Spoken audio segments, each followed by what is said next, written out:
Hello everyone, my name is Igor Tomych and today we are at Finovate and I would like to introduce Andrea Toucinho. So please introduce yourself and tell us a little bit of your background, what you do and what you keep busy with. Thank you, Igor. So good morning, everyone. My name is Andrea Toucinho. I am Director of Studies, Prospective and Training of a French consulting company called Partelya Consulting, specialized in payments. And I am also Country Ambassador for France of European Women Payments Network. I have an experience of 17 years in the field of payments, and I am author of several books about this area. And the evolution of the payment instruments is tremendous. Like we see a lot of things happen in traditional fiat payments, like cross-border, the local payments, especially in European Union with the SEPA payments and evolution. But also the new instruments are coming, like stable coins. And what do you think right now is happening in terms of the friction with those and evolution with those instruments? Because everything is not going the same way, and it creates certain issues for the institutions. So what do you think about that? I think that first of all, it is important to remind that in Europe, we have several local habits in the field of payments. So for instance, in France, my country, we have a strong culture of cards, whereas in the Netherlands, people prefer SCT.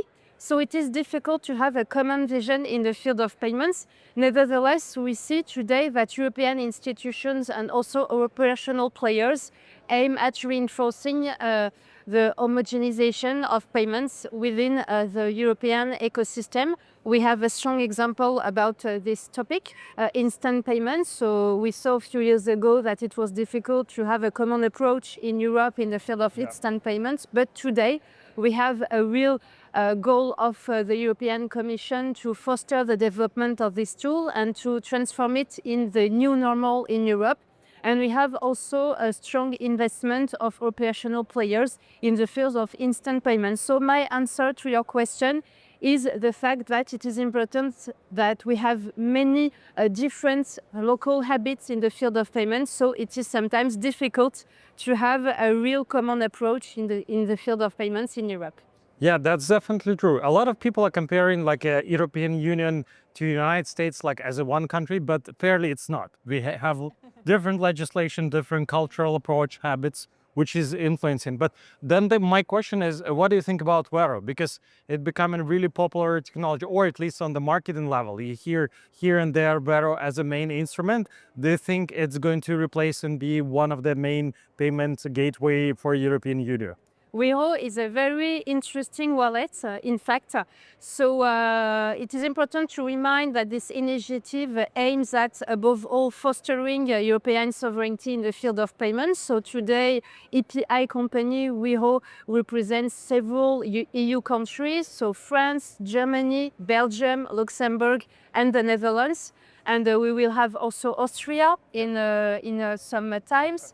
And other key aspects in the field of payments in relation with this project is also the collaboration between EPI company Wero and Europa. Yeah. That is also another interesting initiative in the field of European sovereignty. So Europa, it is the Spanish initiative Bizum, the Portuguese one SIPS MBWay, and also the Italian wallet Bancomat. And the idea is to have a common approach and strategy in the field of European sovereignty in payments. So why it will be useful to have Wero in the future? It is because it is a strong alternative through common payment tools and above all the card networks. But nevertheless, I will say that it will be difficult for Wero to replace the existing tools, because if we refer to the history of payments, we see that it is very difficult to cancel a payment tool. We see this in France with the case of checks. Yeah. That are today an existing tool despite cards, instant payments, all these kind of things. So maybe we will have an interesting complementary tool in comparison with other ones, but not a strong replacement.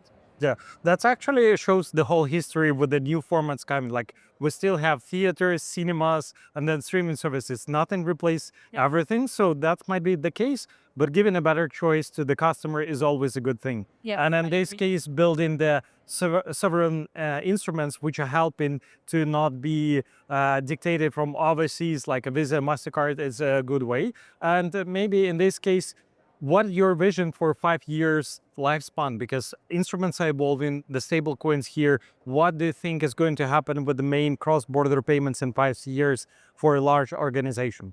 I think that first of all, it is important to have in mind that instant payment will develop in different use cases in Europe because we see a strong engagement of European Commission and operational players about this payment tool. So instant payment will have a strong place in the future of payments in Europe.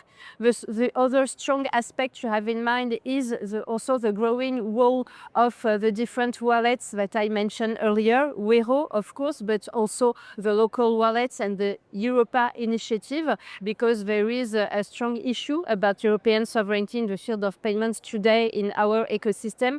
And it is also important to have in mind at a more prospective level that we will have a strong role of emerging technologies, so stable coins that you mentioned. It will be strong works about this aspect, not just at operational level, but also at a regulatory one.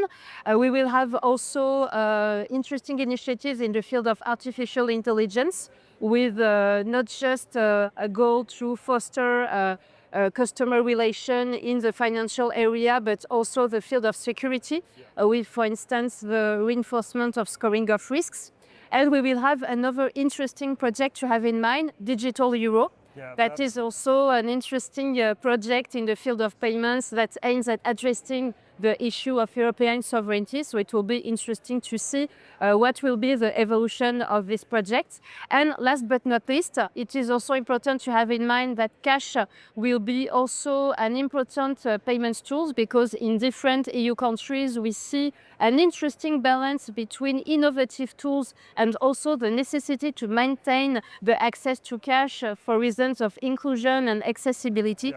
For instance, in France, the French Comité National des Moyens de Paiement developed an interesting strategy for the 5 next years, and the strategy is to develop electronic tools and also to reinforce the place of cash in the payments ecosystem. And that's true, because cash, I think, done one of the oldest instrument, and it has a lot of use even nowadays. So thank you for really insightful perspective what is happening for 5 years, and thank you for finding time to explain to our listeners and viewers what is going on in European Union with the different payment instruments. So thank you, Andrea. It was a pleasure. Thank you for your invitation.